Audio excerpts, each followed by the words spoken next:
livro Droga, Poder e Estado será lançado na próxima sexta-feira e nós estamos aqui com um dos autores dos artigos que compõem essa obra, o Dr. Anderson Passos. Dr. Anderson, quais são os temas abordados nesse livro e a que ele se refere?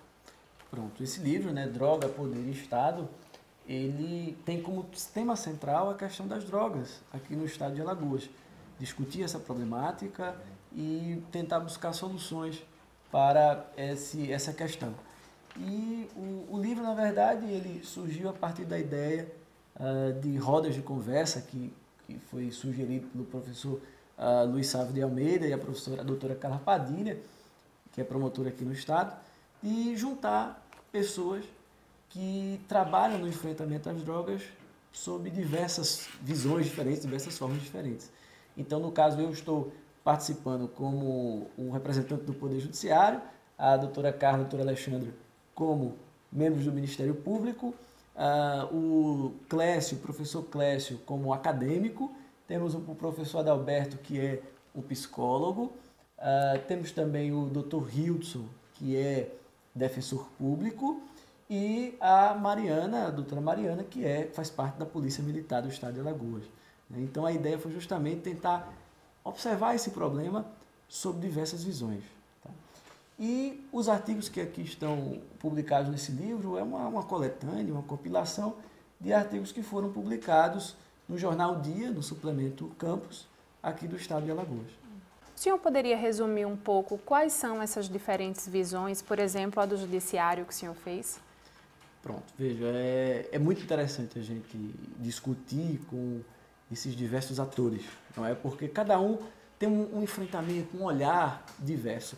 Eu mesmo escrevo aqui no livro, tenho uma ideia e o nosso combate às drogas, do jeito que é feito hoje em dia, ele está fadado ao insucesso.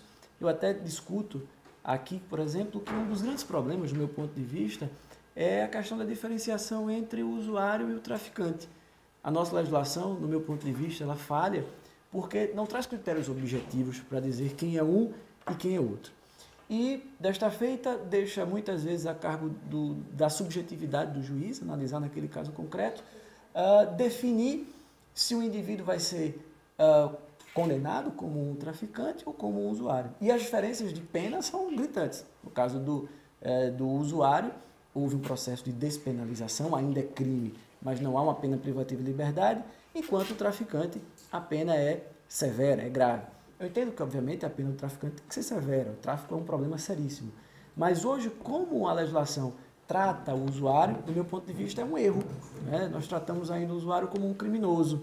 Ele vai estar ali sujeito ao estigma do direito penal.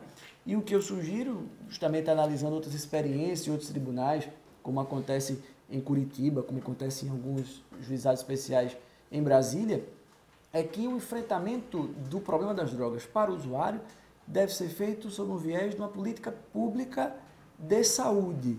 Ou seja, ele precisa ter um amparo muito mais amplo. Não é o judiciário só que vai resolver isso. A necessidade da participação de psicólogos, de assistentes sociais, de médicos. Então, no meu ponto de vista, o enfrentamento, o combate ao consumo de drogas deve ser feito de uma forma global e com uma verdadeira desjudicialização desse procedimento. Eu acho que o usuário ele tem que ser encaminhado não para o judiciário, não sob a pecha do direito penal, mas sim um atendimento multidisciplinar em que o judiciário vai ser coadjuvante, auxiliar, mas não o ente que vai impor a ele uma pena, porque isso não resolve. Então, essa obra também apresenta aquela necessidade de que haja uma ação conjunta do Judiciário e do Estado, a partir de várias frentes. Isso mesmo. Quando nós discutimos com esses diversos atores, o ponto em comum é este. Primeiro, entender que a questão das drogas é um problema social. Porque, por exemplo, por que os bairros mais pobres é que têm maior índice de consumo de drogas, muitas vezes? Na verdade, é até uma falácia achar que o consumo maior é lá. Há também consumo na área nobre. Mas a gente só vê na televisão aparecendo os problemas nas áreas pobres. Por que isso? Então isso é algo que a gente tem que pensar. Porque ali o Estado não está presente. Ali o Estado não se insere como um ente que vai dar oportunidades para essas pessoas. Então, O combate não é só com polícia, não é só com armas. O combate tem que ser de uma outra forma, de uma forma integrada. E eu acho que o Poder Judiciário tem que ser um instrumento de aglutinação. Chamar essas outras instituições para que elas, juntas com o Poder Judiciário, possam enfrentar esse problema de forma multidisciplinar. Então vamos agora convidar quem está nos assistindo para participar do lançamento desse livro. Bom, então o lançamento vai acontecer nessa sexta-feira, às 16 horas, no auditório do Ministério Público do Estado de Alagoas, e todos estão convidados. O evento é gratuito, o acesso é livre, e para quem é estudante, né, universidade, tem a vantagem de poder contar aí com 4 horas de atividades complementares. Então, todos estão convidados para debatermos essa questão tão instigante que é a questão das drogas, do poder e do Estado.